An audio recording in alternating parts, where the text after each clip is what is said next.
Paranormal in Pennsylvania may discuss topics such as suicide, murder, and other potentially upsetting things. Listener discretion is advised. Hello, and welcome to Paranormal in Pennsylvania, where we discuss history and haunts. Today's story takes us to Greensburg, Pennsylvania. I'm Sarah. And I'm David. Let's get into it. Woo!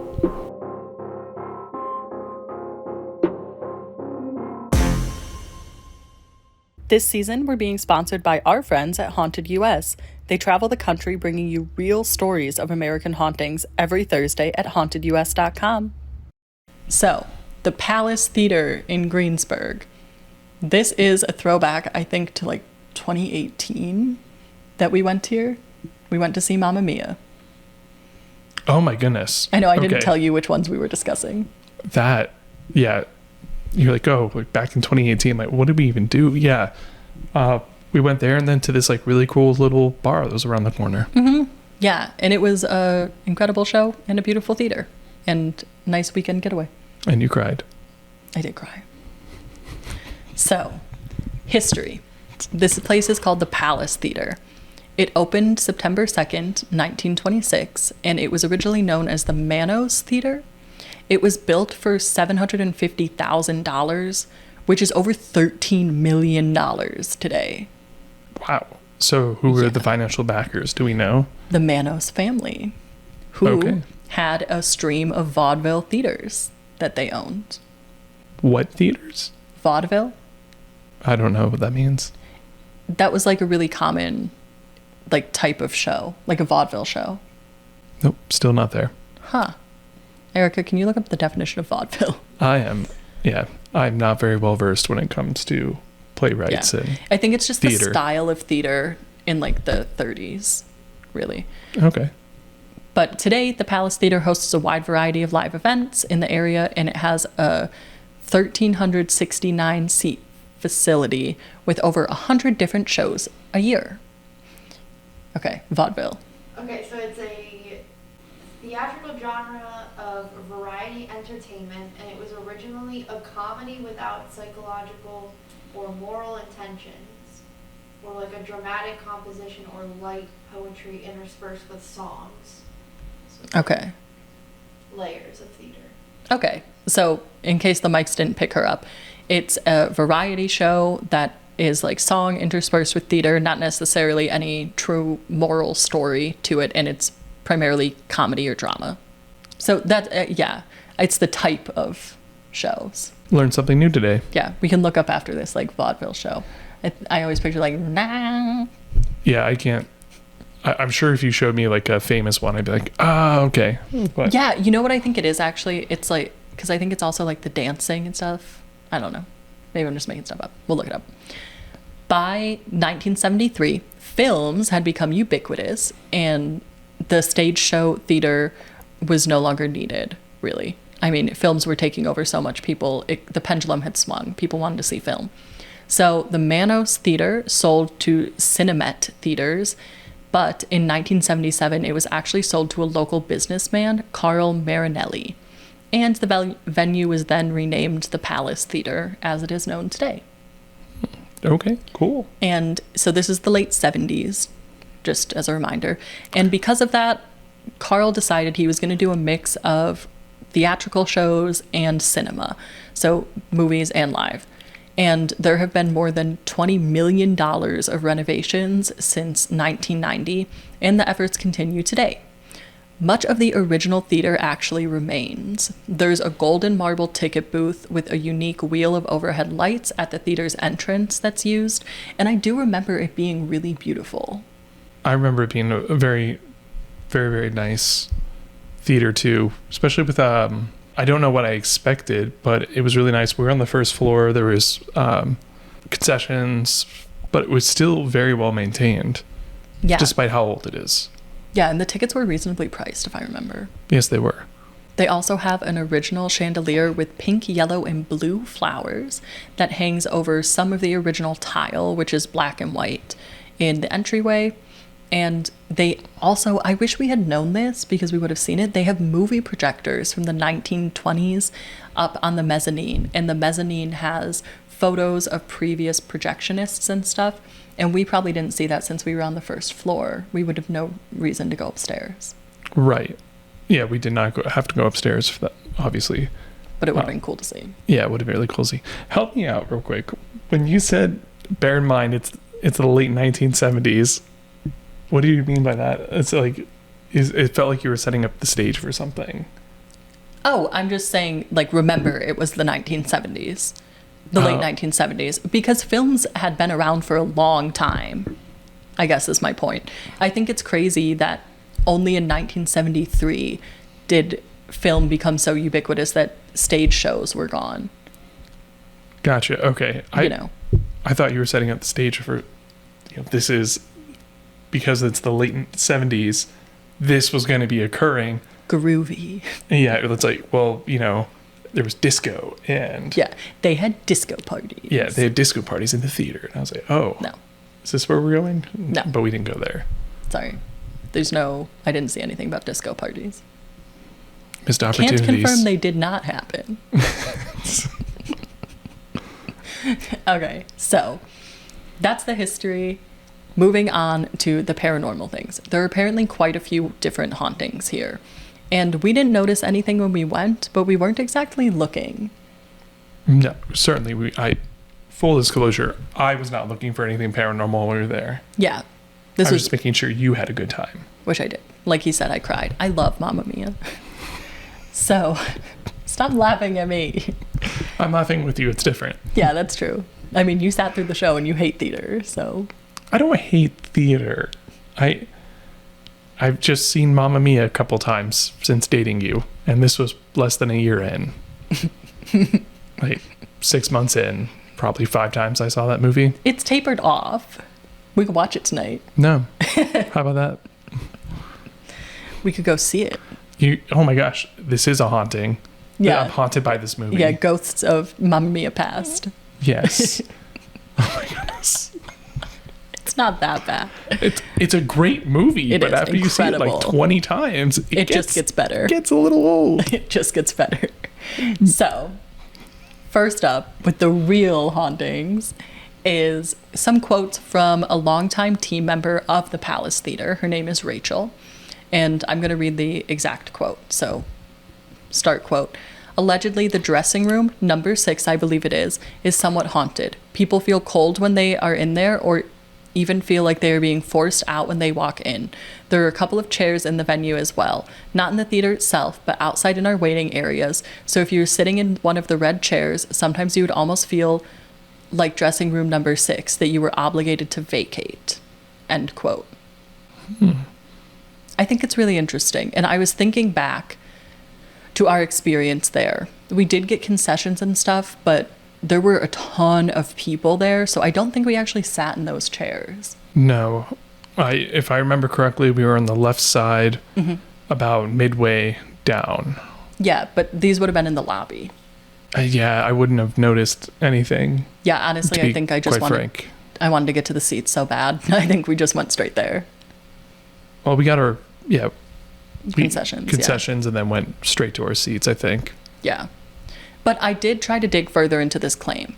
And there are indeed reports of people saying that they feel rushed while at the theater, and many have attributed this just to themselves, not wanting to miss the show, that they feel like, oh, we have to get in. And I mean, I guess I did have that feeling, but it's also just because I love Mamma Mia. Yeah, I was about to say, I certainly felt that feeling, but I don't think it was anything paranormal. It was me. It was Sarah. So I think, that's one of those things that could go either way. So paranormal or normal, who knows? But I think in terms of paranormal, it would make sense if there was a spirit of like a manager or even an usher. That would make sense. They're giving the presence of like, hey, we got a show to do. Get to your seat. And there also might be some spirits that feel territorial over the theater, specifically thinking of the dressing room. That's what I was going to bring up. Yeah. I think if they like always use that dressing room, it would be like, hey, get out. Yeah, or like, this is mine. Like, this is my room. Right. So I think that one makes a lot of sense. I think that feeling of being rushed in the dressing room is more likely to be paranormal. Yeah. I wonder also if like and this is more like psychological and I have no way to point one way or another for this, is it the layout of the theater of itself, like the architecture, that lends itself to people feeling rushed? I don't think so. But then again, like, I know nothing about how like architecture affects psychology in this regard. I don't think so. I think if anything, it would just be the general idea of when you're at a theater, you need to get to the show. Like, get to your seats and make sure you have your concessions and use the bathroom, and like there's a million things to do. That's fair. Well, I mean, I guess it's kind of the same deal when you go to a movie theater too, where it's like I got to get into the movie and sit down, but perhaps it's more prominent when you're at like a theater to see a show. I think so, because it's like real people that are going to be on the stage versus a movie playing. Right, and theoretically you do not want to be a very disrespectful human. Right. Or not allowed entry. Yeah, I mean, that's a good point too. Hi listeners! We're so excited to tell you about our partnership with Haunted US. Haunted US is an online publication that brings you credible articles on the history and specific paranormal claims of haunted locations across the country. We've even used them to research some of our episodes. Visit hauntedus.com for new haunted places every Thursday. So Rachel continued with an additional quote. So starting the quote, I walk out into the hallway and I saw a figure sitting in maybe the third row back here in a 3-piece suit. My initial thought was, how on earth did someone get in here? This is not to be. I literally thought, I'm going to have to walk over and ask this gentleman to leave. As soon as I blinked my eyes, he was gone. End quote. And now we've covered a few theaters on the podcast, and we've seen many spirits in the audience. We saw this at the Pittsburgh Playhouse, the Fulton Theater, the Academy of Music, and I wonder if this is not commonly reported by visitors because you wouldn't notice it. Yeah, this is like going back to episodes where we've discussed like crowded rooms, and it's like how many people have actually experienced something paranormal and just brush it off as somebody bumped into me because there's like so many other people in this room. Yep. Yeah. Very crowded. Yeah, that's exactly what I was thinking. I mean, we could have been the first people to get into the theater and seen a man in a 3-piece suit sitting there and thought maybe he's a manager or, you know, he's probably here for a reason, and we wouldn't have ever thought that it was a spirit. Right. Or like it's just somebody dressing up fancy, like this is a fancy fun night for them. Right. Like, immediately would have wrote that off. Right. So I think you almost have to be staff in order to have that experience. Yeah. That, or, you know, you walk up to as a patron, walk up to the person or the entity in this case and try to say hello or something. They probably say something, you turn away, you turn back, they're gone. Well, I also wonder if it's in your seat. I thought about that. Like, what if you're like, oh, you're in, like you said, the left side, the 4th row, you know, what would you do? Like if the entity was in my seat? Yeah. Well, because at that point, I probably didn't realize it was an entity. I'm going to walk up to the person and say, excuse me, those are our seats. Right, and then it just disappears. Yeah, if that happened, I'd be like, okay. Right. You know, like, I need to lay off the booze or something, right? Like, oh my goodness. Yeah, what did I eat? Yeah. So I think that's a, you know, not super reported from what I found, but I think it makes sense why it isn't. And interestingly, the theater has hosted psychics many times, and they also had an animal communicator come, which I think is interesting. I didn't find anything noteworthy from these shows, which kind of was interesting to me because I would assume that if someone is sensitive to spirits, then there would be a ton of happenings from the shows. Sorry, stuck on the animal. Is there a story? Is there anything as to why they brought? It's just like someone to go see an animal communicator. Your dead pets can communicate with you then. And I was just wondering if a show like had featured like animals or something. Oh, no. So I know that some psychics can talk to animals. We had that when we interviewed WCTW Paranormal. The psychic on their team also interacts with animals. But I just thought that, you know, if you're in a super paranormally active location, before the show even starts, you should have something to talk about, you know? I'm sorry, in regards to? Like if you walk in and you're sensitive to spirits and it's a haunted location, you should immediately be like, oh, I'm having this experience. And maybe that's just my me being naive and thinking you'll always have an interaction, but don't you think there would be something more significant with these people? Maybe. Or, I mean, I feel like it's a two-way street, right? Like, you have, even if you're sensitive, the spirit has to want, like, they have to want to talk to you. That's like, true. It's not a, I just get to demand this. That's true. It's true. So perhaps they're just not very talkative. Yeah. It'd be interesting in the dressing room if you were to get somebody like that into the dressing room and see what they felt. Because if the spirit wants you like out, then perhaps then it's more vocal. Right. And they didn't say anything really about official paranormal investigations happening on site. So I'm wondering if they don't super lean into it. It could also be that just people haven't really known about it enough to, like, it might not be spoken about. That's enough true. to investigate. That's true. So when discussing spirits at theaters, I always think it's interesting how they act, whether it's in support of the show or whether it's detracting from the show. Because at the Academy of Music, we saw spirits that didn't detract, like they would just sit in the chairs and seem to be observers. But at the Fulton Theater, we saw spirits that would like scream and seem to want to direct everything back to them.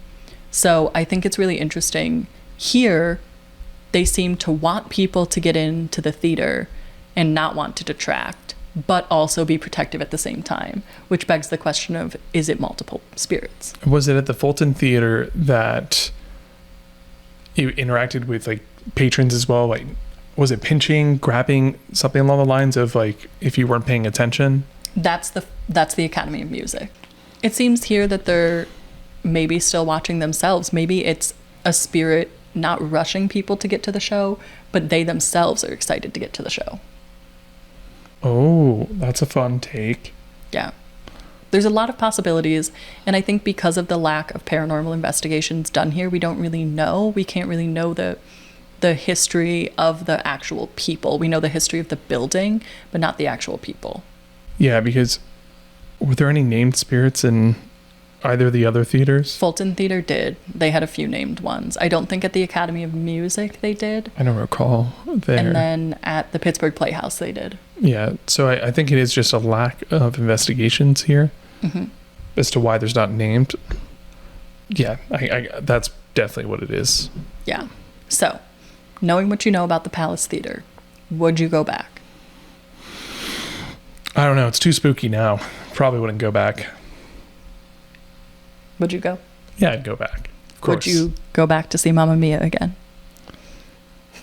For you, yes. You're so sweet. I thought you were going to say that because I know you mean it, because I love Mamma Mia so much. But I would like to go back for a paranormal investigation, personally. Yeah, I mean, if the opportunity presented itself, absolutely. Why not? Yeah, again, they don't do that I know of, but I think it would be really cool to try to, understand the spirits better and understand their stories. Yeah, and who was in such a rush? Yeah. Maybe it's like at Pitt, there's the ballerina ghost in the Union who wakes people up if they're late for exams because she missed her show. Maybe it's something like that even. Who knows? Possibilities are endless, really.